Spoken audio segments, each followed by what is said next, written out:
I just wanted a peaceful weekend at my beach house. But when I arrived, my sister's husband was there with his whole family. My own brother-in-law looked me dead in the eyes and called me a parasite, demanding I leave my own house, and my sister just stood there watching. That day I learned a brutal lesson.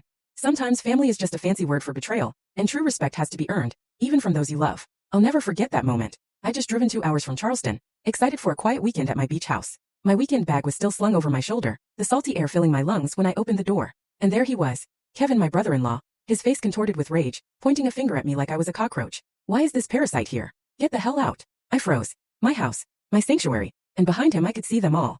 His parents, his 2 brothers, even extended family, spread across my furniture, drinking from my glasses, their shoes kicked off on my pristine white carpet. It was a full-blown party, and I was the uninvited guest. My name is Claire and I'm 32. I'm a marine biologist, and I've spent the last decade building a career I'm incredibly proud of. This beach house, nestled near Myrtle Beach, wasn't just some vacation rental. It was mine. I'd bought it 3 years ago, poured my savings, my sweat, and my soul into it. It was my reward, my escape, my personal piece of heaven. And Kevin was telling me to leave it. Excuse me. I managed, my voice steady despite the furious tremor starting deep in my chest. You heard me, he snapped. Kevin, married to my older sister Jennifer for 5 years.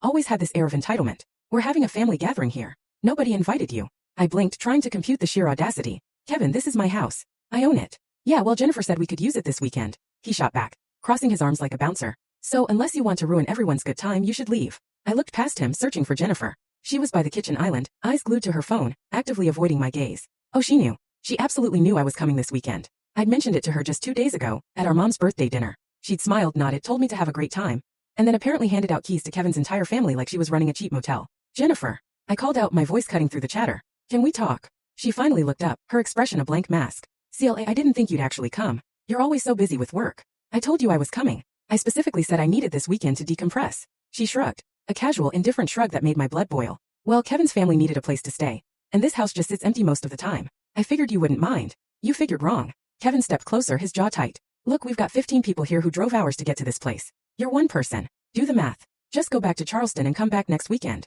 I stared at him, at the sheer unadulterated audacity dripping from every word. His family was watching now, some looking uncomfortable, others smirking like this was prime entertainment. Kevin's mother was even shaking her head at me, as if I was the unreasonable one. Something inside me shifted, a deep tectonic plates moving kind of shift. My entire life I'd been the accommodating one, the sister who didn't make waves, the daughter who kept the peace. I'd loaned Jennifer money when they were struggling with their mortgage. I'd babysat their kids countless times without a single complaint. I'd even helped Kevin's brother move last summer, spending an entire Saturday hauling boxes in 100-degree heat.